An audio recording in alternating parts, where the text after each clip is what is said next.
Hi, this is Chetna here. I am here on the 18th day of my protest in front of Karnataka Pradesh Congress Committee office in Bangalore. Baba Saheb Ambedkar told that I was born a Hindu but I will not die one.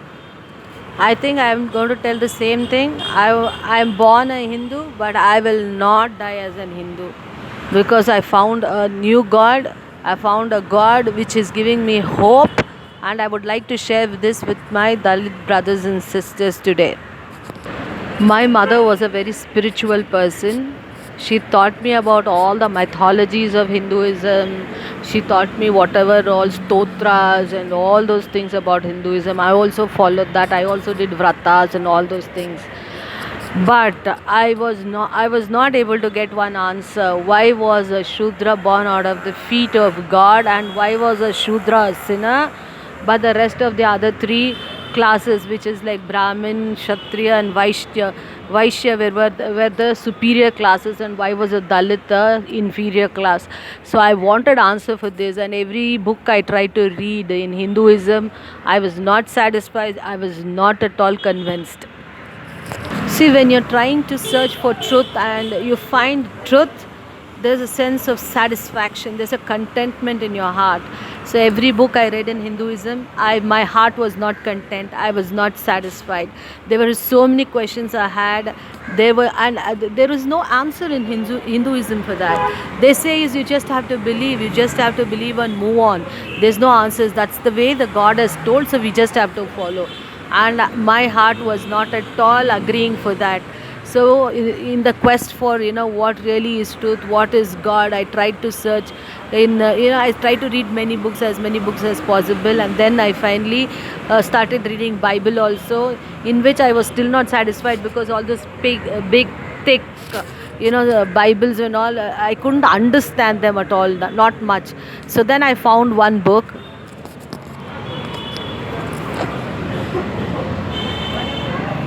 This I found this book I found in one of the retreats I went when I was going through a lot of problem in my life. I had a lot of heartache. Then somebody suggested me to go to a divine retreat center which is in Pota, Kerala. I went there. I had a retreat and I found this book, which is an amazing book, which made me understand what God is, and I'm really in love with Jesus today. This Bible is called the Word of God for Christians. I've gone through it. It's a small book. I think it's like mostly a children's version. That's why I understood well. If it was adult's version, I don't think I could have understood that book. So I also, along with that, always listen to Joel Osteen, the pastor from US, and I also attend to all the masses and preachings of Divine Retreat Center, Kerala, India. So what I came across when I came, what I came across when I got this Bible is Jesus was born in a stable, in a horse stable. You know what horse stable is filled with? Full of haze and the horse dungs and all dirt, filth. So my God was born there.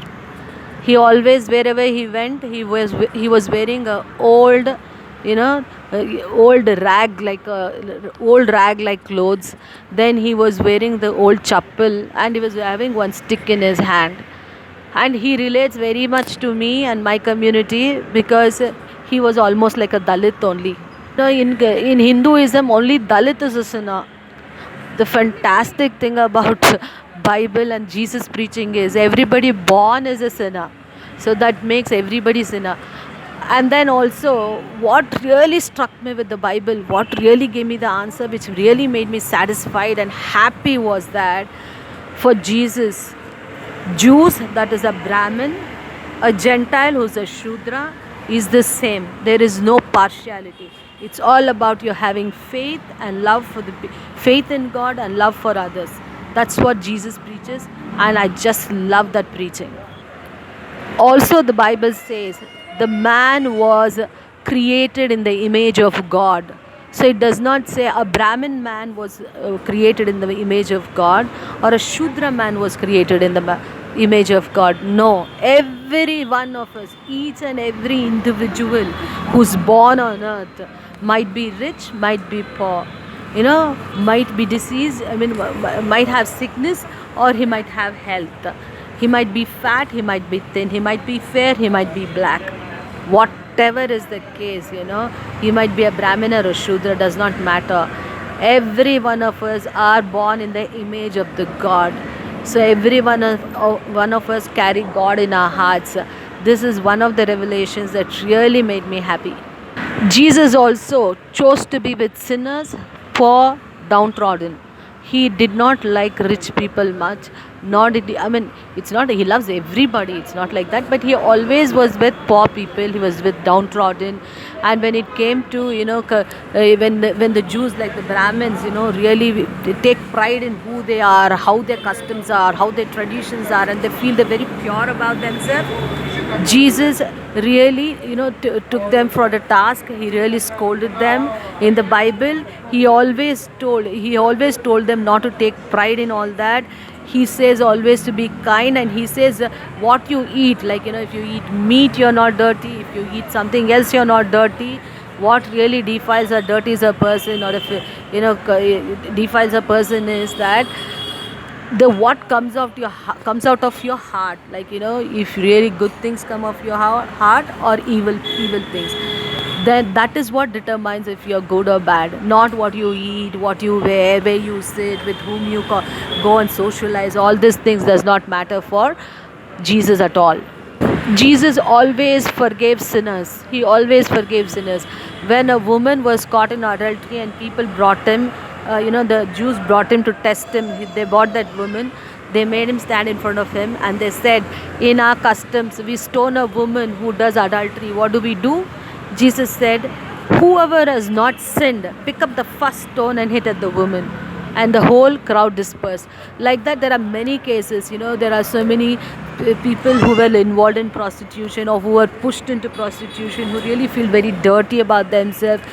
All came to Jesus, because Jesus, once they touched Jesus, they were cleansed. And it's like Jesus is a person who, when you repent for your sins and say, I'm sorry, I did something wrong, he will forgive you, and he loves you, and he wants to walk in the path of God. That is a fantastic thing about Jesus. Not only that, even the men, who had all kind of sicknesses, like lepers, who were very poor, blind people, he healed all of them.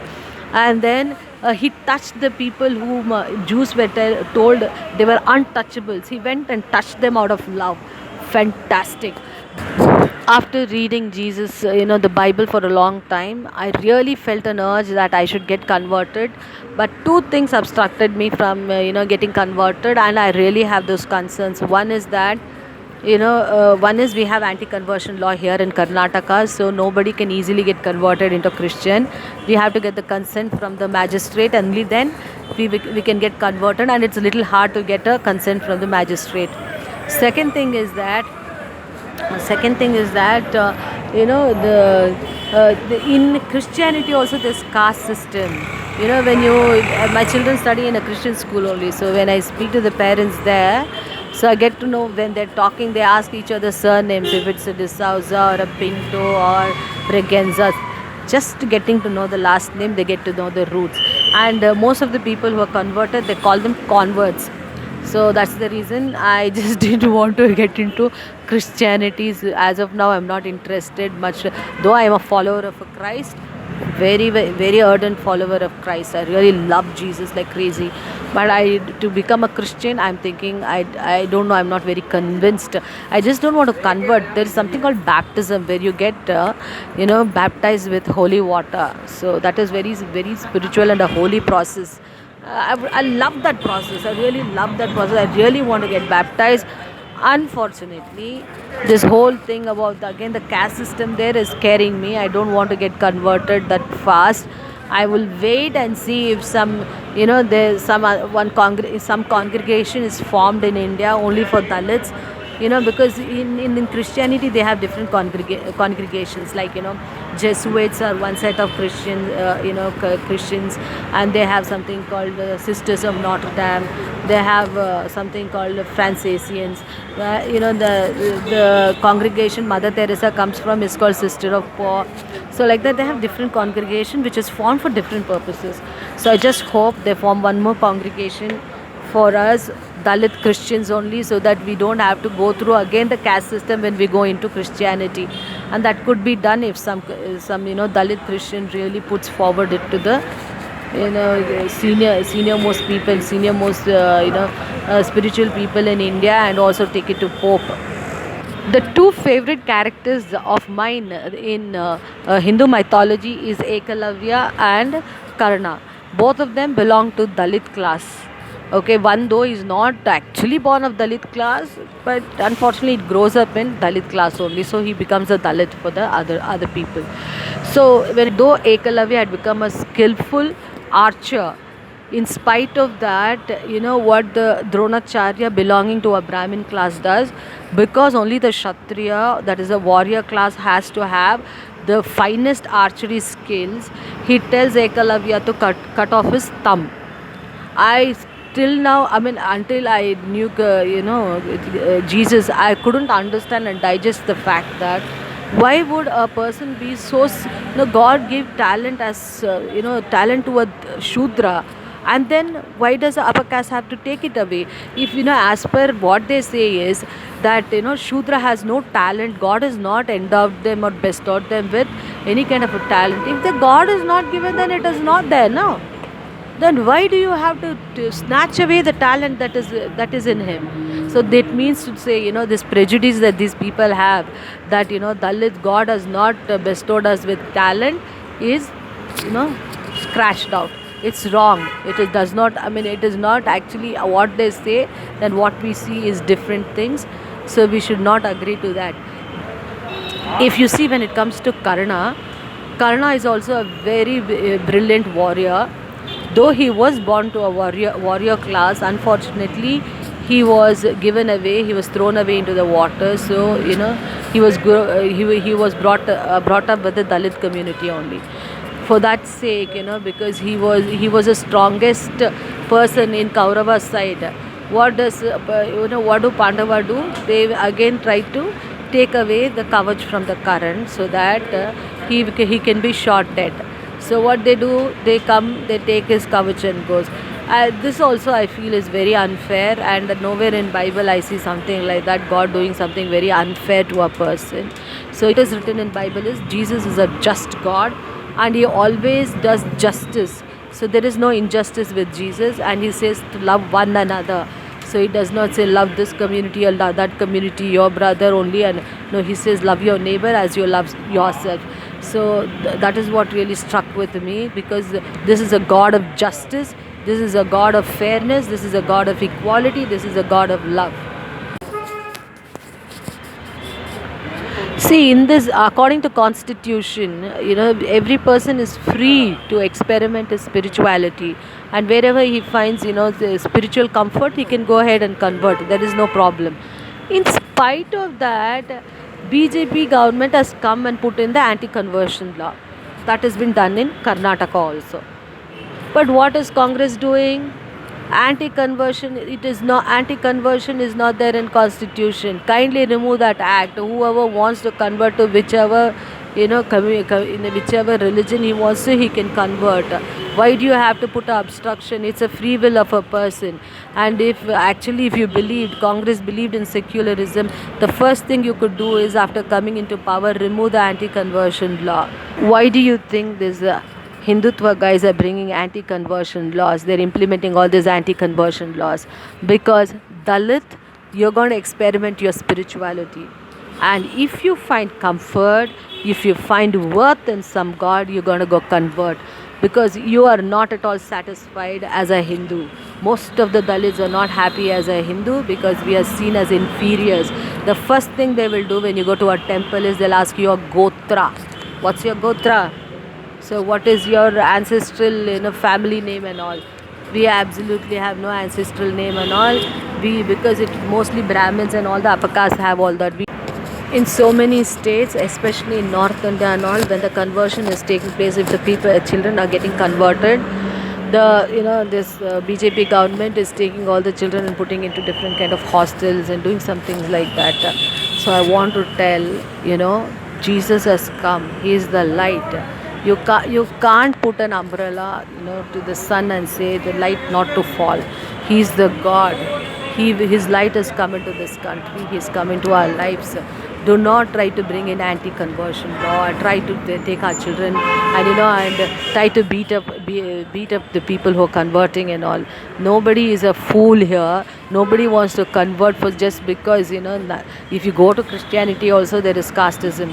So they're not converting for going from there is something worthy that we found there, and we will. I will not tell you to go ahead. I will not tell you to go ahead and convert yourself blindly because somebody told and all. You can experiment Jesus. You can try to read. Though the Bible says the person who believes in me, with by just somebody telling or getting to know him, is the best kind of a disciple. But there is also another person called Apostle Thomas who tested Jesus all the time, and only after that he believed in him. So if you can genuinely ask questions, God is always open to it. This God, Jesus, is always open to genuine questions, but it should not be in an arrogant way. If you're looking for God, ask him genuinely. If you really are God, show up in my life. He will come to you, and he is called the living God because I've experienced his power. I've really experienced his power, and the Bible is called the Word of God. It's the living Word of God, and I've experienced a lot of miracles in my life because of this book. It really feels like as if you're speaking to God is speaking directly to you. I don't want to come across as a fool, but this is what most of the spiritual people in Christianity also feel, that when you open up the Bible, it actually comes, it falls to a page. When you have certain situation, falls to a page where the answers to your situation comes up in it. So that is what we call the God is speaking to you. So you can also try and see if you get validation with Jesus, because I'm telling you, as a Dalit, I've never felt so much more confident, so much more content, so much more validated, that I don't seek validation from anybody else other than the Bible. So try Jesus and see if he is for real or no. I am telling you with my experience, this is an amazing God. That is why they're obstructing Jesus to come into your life, because once he comes into your life, you will feel worthy. You will feel appreciated. You will get your confidence. You will not look to the left or the right. You will not look to upper caste, and you will not ask for their validation. You will get a lot of confidence, and as so many miracles will also happen. If you believe in spirituality and miracles, that also will happen. And practically, whoever believes in practical things, practically also things will work out for you. Try Jesus. He's an amazing God. For Dalits, he's the best so far. I'm not going to find any more else. I've found my answer. He is it. And I would seriously tell Dalits, try Jesus. While I'm protesting here in front of KPCC office on the 18th day, what I thought was, instead of, I'm always sitting here with a placard in my hand, and then people just walk by. Hardly one or two people who have seen me have some familiarity with me. They just say hi, bye. Otherwise, nobody else is coming here talking to me, or they are bothered about what I'm doing. So I thought, I'm anyway protesting here. I should not protest simply keeping a banner in my hand, and it's just a pure waste of time. So let me utilize the time of my protest also to share some knowledge that I have, whatever I've tried to gather in all these years, and which has helped me to gain my confidence. If I could share that a little bit with, I just hope the video that I makes a difference in somebody else's life also. We can fight. It's not that you're alone or you're with hundreds of people or thousands of people. Does not matter. It is just the fighting spirit that you should have, and fighting really matters. We should not keep quiet. If they don't give justice, does not mean I keep quiet because I'm not getting the justice. You give, you don't give, it's up to you.